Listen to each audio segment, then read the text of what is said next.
Hi guys, இன்னைக்கு நம்ம வீடியோவில் எதை பற்றி பார்க்க போகிறோம் அப்படின்னா நோயல் கரோல் அப்படிங்கிறவர் எழுதுனா இன்டர்பிரிட்டிங் த மூவிங் இமேஜ் அப்படிங்கிற டாபிக் பற்றி தான் பார்க்க போகிறோம். இந்த டாப்பிக்கோட ஆர்த்தரை பற்றி சொல்லணும் அப்படின்னா இவர் 1947 பானாராரு. இவர் வந்து ஒரு ஃபிலிம் அண்ட் மீடியா கிரிட்டிக்கு. அதுக்கப்புறம் என்ன படிக்கிறாரு அப்படின்னா ஃபிலாசபி படிக்கிறாரு. அதுலேயே பிஹெச்டியும் முடிச்சிருக்காரு. இப்படி ஒரு சைடு ஃபிலாசபி, ஒரு சைடு சினிமான்னு இவர் வச்சிருக்கும் போது போத் அகாடமிக் தியரி சரி, ப்ராக்டிக்கல் கிரிட்டிசிசம் சரி, ஒரு மாதிரி ஸ்டேபிளான பொசிஷனில் வச்சிருக்காரு. இப்போ வந்து நார்மல் பீப்புள் ஒரு ஃபிலிம் அண்ட் மீடியா வந்து கிரிட்டிசைஸ் பண்ணணும் அப்படின்னா அவங்களுக்கு கம்மியாக தான் தோணும். இவர் ஃபிலாசபி படிச்சிருக்கனால ஒரு கிரிட்டிசிசம் பண்ணணும் அப்படின்னா அந்த ஃபிலாசபி தியரியில எடுத்துட்டு வந்து இவர் நிறைய புது புது கிரிட்டிசிசம் வந்து உருவாக்குறாரு. அதுக்கு வந்து இவர் படிச்ச அந்த ஃபிலாசபி வந்து ரொம்ப ஹெல்ப் பண்ணுது. நெக்ஸ்ட் ஃபிலிம் தியரின்னு எடுக்கும்போது ஏஸ்தட்டிக்ஸ்ல ஒரு யங்கஸ்ட் பிரான்ச்சா இருக்கிறது இந்த ஃபிலிம் தியரி. எதுக்காக இது கொண்டு வராங்க அப்படின்னா, இப்போ நார்மலாக ஒரு நம்ம சினிமா பார்க்குறோம், அப்படி நார்மலாக ஜஸ்ட் அதை பார்க்குறத தாண்டி அதில் இருக்கிற ஹிடன் மீனிங்னா என்னென்ன அப்படிங்கிறத வந்து ஒரு ஸ்ட்ராங் தியரிஸாக டெவலப் பண்ணுறத இந்த ஃபிலிம் தியரின்னு சொல்லுவாங்க. Next Noel Carroll. இவர் வந்து ஒரு American philosopher and critic. Interpreting the moving image அப்படிங்கிற இந்த டாபிக் எப்போ எழுதுறாரு அப்படின்னா 1998 எழுதுறாரு. எதுக்காக எழுதுறாரு அப்படின்னா, சினிமா அப்படிங்கிறத வந்து ஒரு ஜென்ரல் டேர்ம்ஸாக மட்டும் டிஸ்கிரைப் பண்ணாமல் புதுசாக ஃபிலிம்ஸ்னால் என்ன, அதை பற்றி என்னென்னலாம் புது விஷயங்கள் இருக்குன்னு சொல்லிட்டு திங்க் பண்ணுறதுக்காக தான் அவர் இந்த புக் வந்து எழுதியிருக்காரு. இவர் எழுதின இந்த புக் ஏன் இம்பார்ட்டன்ட்னு பார்க்கும்போது இந்த புக்கில் இருக்க கான்டென்ட் எல்லாமே எதை பற்றி இருக்கும் அப்படின்னா, ஃபிலிம்ஸ் வந்து எப்படி கம்யூனிகேட் பண்ணுது, எப்படி வந்து ஆடியன்ஸ் வந்து ஒரு ஃபிலிம் பார்த்தாங்க அப்படின்னா அதை அண்டர்ஸ்டாண்ட் பண்ணிக்கிறாங்க, எப்படி கிரிட்டிக்ஸ்லாம் அதில் இன்டரப்ட் ஆறாங்க அப்படிங்கிற இத்தனை கொஷின்ஸ்க்கு ஆன்சர் வந்து அட்ரஸ் பண்ணுற மாதிரி இவரோட ஒர்க் இருக்குன்னு சொல்கிறாங்க. இவரோட இந்த ஒர்க்கில் கொடுத்த ஆன்சர்ஸ் எல்லாமே ஃபிலிம் ஸ்டடீஸ் எங்கே கொண்டு போகுது அப்படின்னா, சிம்பிளாக ஒரு ஜென்ரல் டேர்மாக மட்டும் டிஸ்கிரைப் பண்ணாமல் அதை தாண்டி நம்ம மூவிஸ் வந்து எப்படி வாட்ச் பண்ணுறோம், அதை பற்றி நம்ம எப்படி திங்க் பண்ணுறோம் அப்படிங்கிற ஆக்சுவல் எக்ஸ்பீரியன்ஸுக்கு க்ளோஸராக கொண்டு போகுதுன்னு சொல்கிறாங்க. Next grand theories and its problems இருக்கு. இதில் என்ன சொல்கிறாங்க அப்படின்னா 1960s to 80s ஃபிலிம் ஸ்டடீஸை வந்து ஒரு 4 கிராண்ட் தியரிஸ் மூலயமா டிஸ்கிரைப் பண்ணியிருப்பாங்க. இப்போ கரோல் வந்து அந்த கிராண்ட் தியரிஸ் வந்து கிரிட்டிசைஸ் பண்றாரு. என்னென்ன கிராண்ட் தியரிஸ் அப்படின்னா psycho analysis, Marxism, semiotics and structuralism, post structuralism and post modernism. First psycho analysis. இது எப்படி சொல்றாங்க அப்படின்னா, ஒரு மூவி நம்ம பார்க்குறோம்னு வைங்களேன், அந்த மூவி எப்படி இருக்கும்னா ஒரு அன்கான்ஷியஸ் மைண்டில் ஒரு ட்ரீம் எப்படி நடக்குதோ அந்த மாதிரி நம்ம முன்னாடி ஒரு ட்ரீம் நடக்கிற மாதிரி இருக்கும் அப்படிங்கிறத சொல்கிறாங்க. அதாவது சைக்கோ அனலைசிஸ் அப்படிங்கும்போது ஒரு மூவி நம்ம பார்க்கும்போது நம்ம மைண்டில் என்னென்ன விஷயங்கள் தோணுது, அதாவது இப்போ ஏதாச்சும் கேரக்டர் பார்த்தோம்னா அந்த கேரக்டர் எப்படி இருப்பாங்க, அந்த கேரக்டர் அடுத்தது இப்படி தான் பண்ண போகிறாங்க, இந்த கதை இப்படி தான் போகும் அப்படின்னு சொல்லிட்டு நம்ம மைண்டில் நிறைய விஷயங்கள் தோணும் இல்லையா, அதை தான் சைக்கோ அனலைசிஸ்ன்னு சொல்கிறாங்க. இதுக்கு வந்து ஒரு எக்ஸாம்பிள் சொல்கிறாங்க. என்ன அப்படின்னா, சில கிரிட்டிக்ஸ் வந்து த்ரில்லர் மூவிஸை பற்றி அனலைசிஸ் பண்ணும்போது அவங்க என்ன சொல்கிறாங்க அப்படின்னா, most of the thriller movies வந்து ஓடிபிள் கான்ஃப்ளிக்டை தான் சிம்பிளைஸ் பண்ணுது அப்படிங்கிறத சொல்கிறாங்க. ஓடிபிள் கான்ஃப்ளிக்ட் அப்படின்னா என்ன அப்படின்னா, சிக்மண்ட் ஃப்ராய்ட் அப்படிங்கிறவர் ஓடிபல் காம்ப்ளெக்ஸ்னு ஒரு தியரியை வந்து கொண்டு வராரு. அதாவது இப்போ நம்ம வீட்டிலன்னு எடுத்துக்கிட்டோம் அப்படின்னா பொண்ணுக்கு வந்து அப்பாவை பிடிக்கும், பையனுக்கு வந்து அம்மாவை பிடிக்கும். அந்த மாதிரி ஆப்போசிட் ஜெண்டர் மேலே வந்து அந்த ஈர்ப்பு இருக்கு இல்லையா, அதை தான் ஓடிபல் காம்ப்ளெக்ஸ்னு சொல்லுவாங்க. இந்த இடத்துல ஓடிபல் கான்ஃப்ளிக்ட் அப்படிங்கும்போது ஒரு மூவியில் ஒரு கேரக்டர் அவங்க பேரண்ட்ஸ் ஆர் ரிலேட்டிவ்ஸ் மூலயமா அஃபெக்ட் ஆகி அதிலிருந்து அவங்களோட மென்டல் ஹெல்த் வந்து பாதிக்கப்பட்டிருக்கும். அதனால் அவங்க வில்லனாக மாறியிருப்பாங்க. அதை தான் வந்து ஓடிபிள் கான்ஃப்ளிக்ட்னு சொல்கிறாங்க. இதை வந்து நம்ம தமிழ் மூவிலேருந்து ஒரு எக்ஸாம்பிளாக சொல்லணும் அப்படின்னா, சைக்கோ மூவியில் வந்து அந்த வில்லன் கேரக்டர் வந்து அவங்க அம்மா சொல்கிறத கேட்டு அஃபெக்ட் ஆகி தான் நிறைய கொலையெல்லாம் பண்ணுவாங்க. அதை தான் ஓடிபல் கான்ஃப்ளிக்ட்னு சொல்லுவாங்க.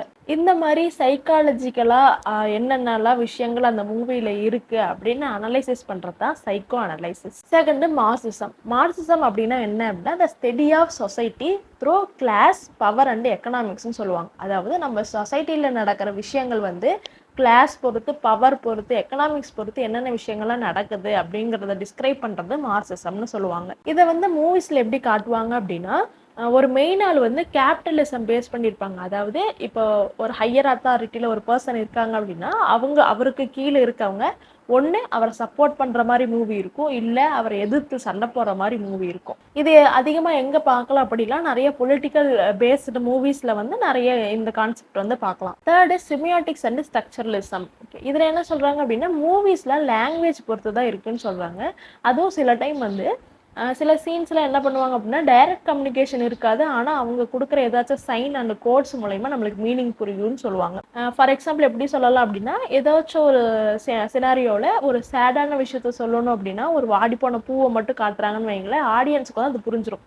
ஓகே, இந்த இடத்துல வந்து ஏதோ ஒரு சேடான விஷயம் வந்து நடந்திருக்கு அப்படின்னு சொல்லிட்டு. அந்த மாரி கோட்ஸ் அண்ட் சைன்ஸ் மூலியமா நம்மளுக்கு வந்து ஒரு கம்யூனிகேஷன் பண்றாங்க இல்லையா?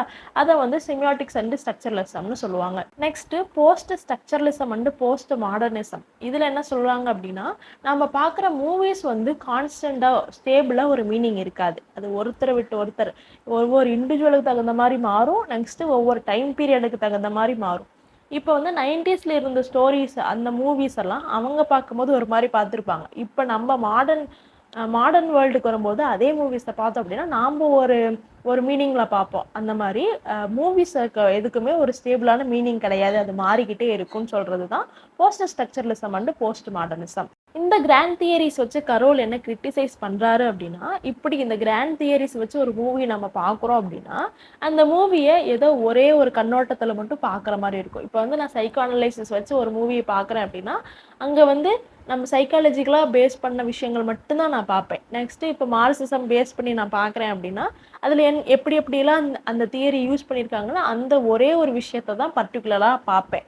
அதுக்கு அதுக்கு பதிலாக நம்ம வந்து அதில் என்னென்ன ஜானர் யூஸ் பண்ணியிருக்காங்க, எப்படி அதை ஸ்டைல்ஸ் யூஸ் பண்ணியிருக்காங்க, அதை பார்த்தா ஆடியன்ஸ் எப்படி எக்ஸ்பீரியன்ஸ் பண்ணுவாங்க அப்படிங்கிறதெல்லாம் நம்ம மறந்துடுறோம் அப்படிங்கிறத வந்து கிரிட்டிசைஸ் பண்ணி சொல்கிறாரு. அதாவது இதில் என்ன எப்படி சொல்கிறாங்க அப்படின்னா, ஒரு மூவி எடுத்துக்கிட்டோம் அப்படின்னா அது என்ன ஜானர், ஃபேண்டசியா, த்ரில்லரா, ஹாரரா அப்படின்னு பார்க்கணும். என்ன ஸ்டைல், எப்படி அதில் யூஸ் பண்ணியிருக்காங்க, எப்படி என்னென்ன டெக்னிக்ஸ் யூஸ் பண்ணியிருக்காங்க, அதை பார்த்தா ஆடியன்ஸ் என்ன எக்ஸ்பீரியன்ஸ் பண்ணுவாங்கன்னு பார்த்தா ஒரு மூவியை பற்றி நம்மளுக்கு நிறையா தெரியும். அதுவே கிராண்ட் தியரிஸ் வச்சு பார்த்தா அது ஏதோ ஒரு மாதிரி டஃப்பாக ரொம்ப வந்து தியரி பேஸ் பண்ணி போன மாதிரி இருக்கும் அப்படின்னு சொல்லிட்டு கிரிட்டிசைஸ் பண்ணுறாரு. இதுக்கு வந்து ஒரு எக்ஸாம்பிள் சொல்கிறாங்க. என்ன அப்படின்னா, ஒரு ஹாரர் ஃபிலிமில் ஒரு மான்ஸ்டர் வருதுன்னு வைங்களேன். இப்போ வந்து நான் கிராண்ட் தியரிஸ் யூஸ் பண்ணி அதை நான் அனலைசிஸ் பண்ணுறேன் அப்படின்னா, சைக்கோ அனலைசிஸ் மூலயமா நான் என்ன கண்டுபிடிப்பேன் அப்படின்னா, அந்த மான்ஸ்டர் ஏன் இப்படி மாறுச்சு அப்படின்னா, அதோட பாஸ்டில் வந்து ஏதாச்சும் விஷயங்கள் நடந்திருக்கும், அதனால் அந்த ஹாரர் ஃபிலிமில் அது மான்ஸ்டராக மாறி இருக்கு அப்படின்னு சொல்லிட்டு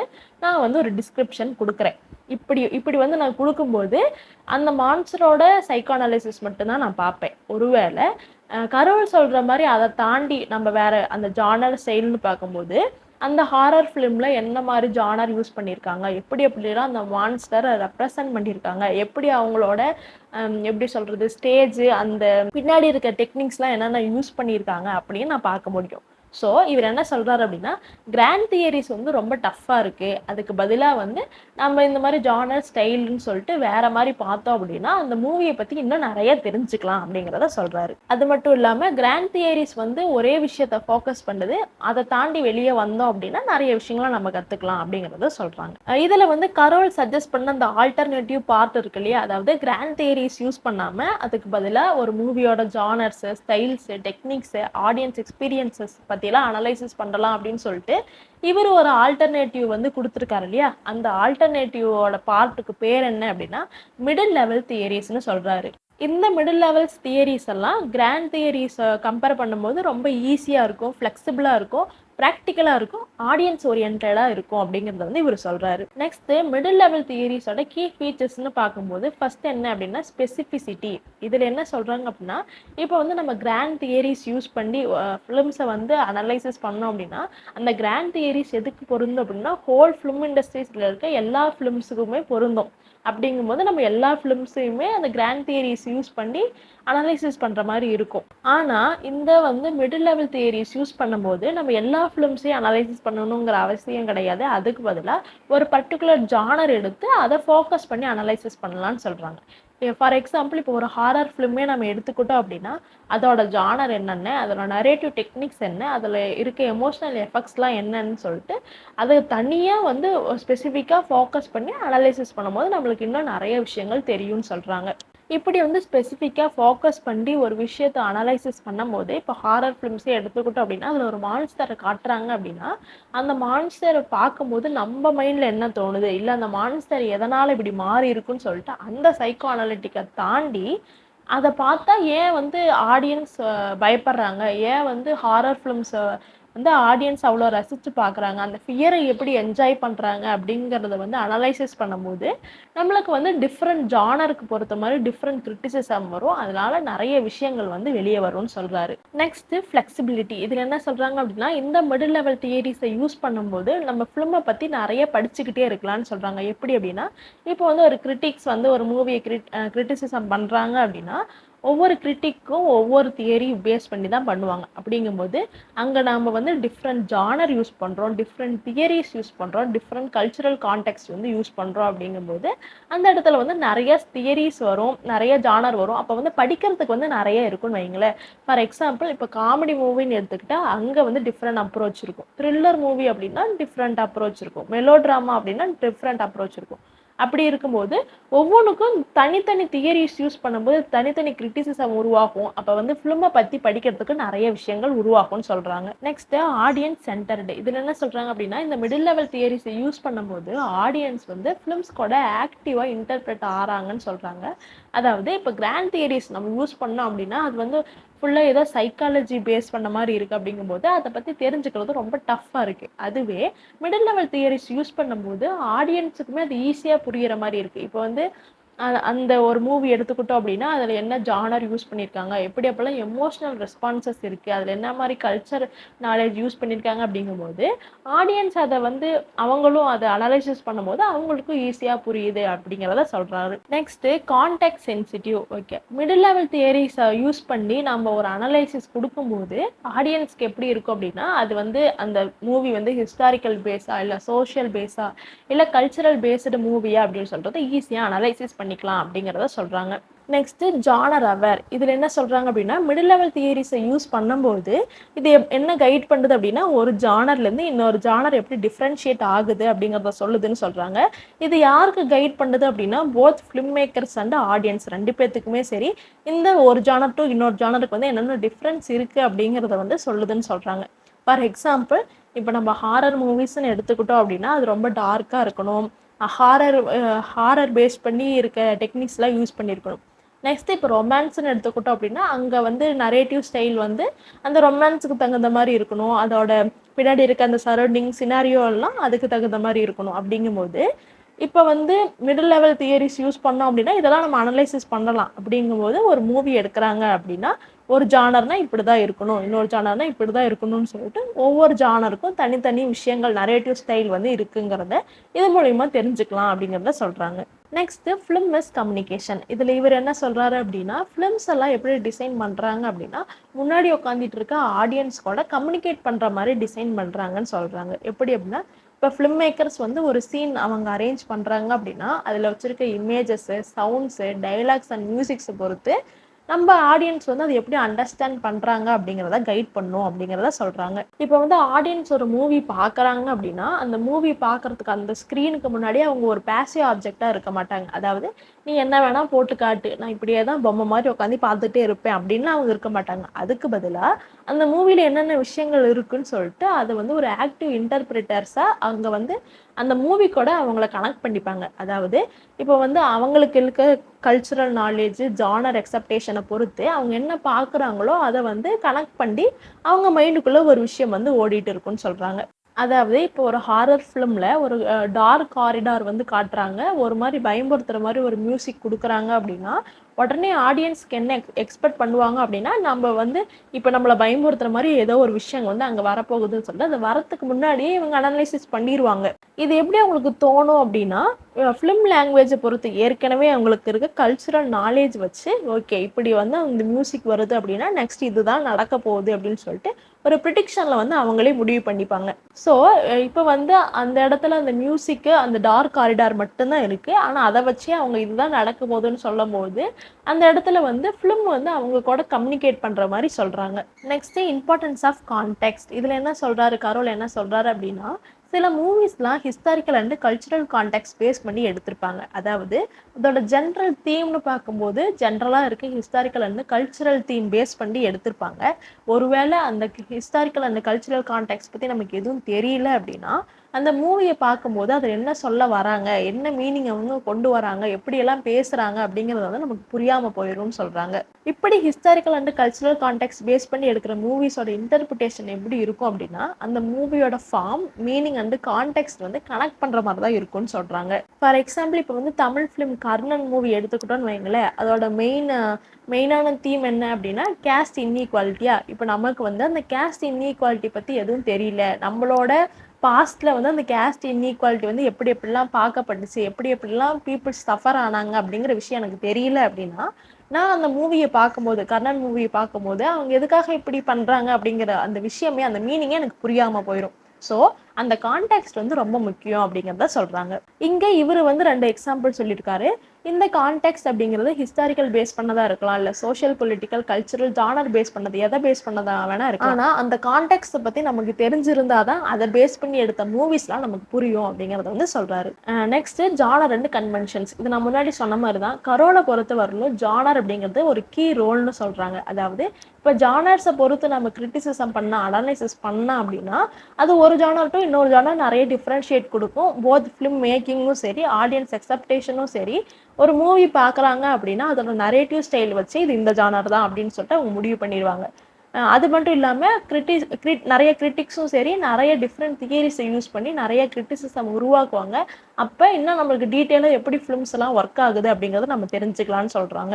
இந்த ஜானர் வந்து மெலோ ட்ராமானா அது இப்படி தான் இருக்கணும், அதோட நரேட்டிவ் ஸ்டைல் இப்படி தான் இருக்கணும், த்ரில்லர்னா இப்படி தான் இருக்கும், ஹாரர்னா இப்படி தான் இருக்கணும்னு சொல்லிட்டு ஒரு ஒரு கண்டிஷன் வந்து ஒவ்வொரு ஜானருக்கும் இருக்கும். ஸோ ஒரு ஜானருக்கு இன்னொரு ஜானர் ஈஸியாக டிஃப்ரென்ஷியேட் பண்ணிக்கலாம்னு சொல்கிறாரு. இப்படி ஜானர்ஸை பொறுத்து அனலைசிஸ் பண்ணும்போது அது நம்மளுக்கு கஷ்டமாக இருக்காது, ஃப்ளெக்சிபிளாக இருக்கும். இந்த ஜானர்னா இப்படி தான் இருக்கும், இதோட அனலைசிஸ்லாம் இப்படி தான் இருக்கணும்னு சொல்லிட்டு அப்படியே கேட்டகரியாக பிரிச்சுக்கலாம். நெக்ஸ்ட்டு இதை யூஸ் பண்ணுற போது ஆடியன்ஸ் வந்து ஏதாவது நியூ வேரியேஷன்ஸ் வந்தாலும் அதை ஈஸியாக அடாப்ட் பண்ணிப்பாங்க, அதில் வந்து ஈஸியாக எவால்வ் ஆயிடுவாங்க அப்படிங்கிறத சொல்கிறாரு.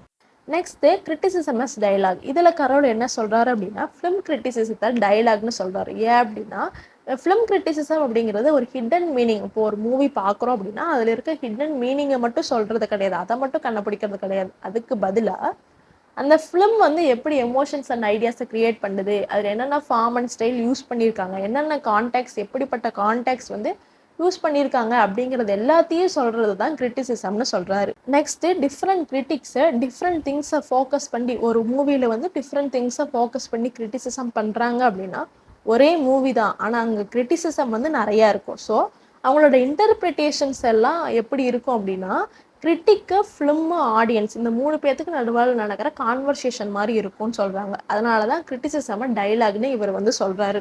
இது எப்படி சொல்லலாம் அப்படின்னா, ஃபஸ்ட்டு ஒரு ஃபிலிம் இருக்குது, அந்த ஃபிலிம் கொடுக்குற இன்ஃபர்மேஷனை வச்சு கிரிட்டிக் வந்து அவர் ஃபோக்கஸ் பண்ணுற அனலைசிஸ் டாப்பிக்கை பொறுத்து அவர் கிரிட்டிசைஸ் பண்ணுறாரு. செகண்டு கிரிட்டிக்கு போயிடுதா, அந்த கிரிட்டிக் சொல்கிறத வச்சு ஆடியன்ஸ் வந்து அந்த மூவியை பார்க்குறாங்க. ஸோ ஃபிலிம் வந்து கிரிட்டிக்கு இன்ஃபர்மேஷன் கொடுக்குது, கிரிட்டிக் வந்து ஆடியன்ஸுக்கு இன்ஃபர்மேஷன் கொடுக்குதுங்கும் போது 3 பேருக்கு நடுவில் ஒரு கான்வர்சேஷன் மாதிரி அந்த இன்டர்பிரிட்டேஷன் கிரியேட் பண்ணுது. அதனால தான் கிரிட்டிசிசம் டயலாக்னு சொல்கிறாரு. நெக்ஸ்ட்டு இப்படி வந்து கரோல் கொடுத்த அப்ரோச்சோட சிக்னிஃபிகன்ஸ் என்னென்னு பார்க்கும்போது, ஃபஸ்ட்டு ஓப்பன்னஸ்.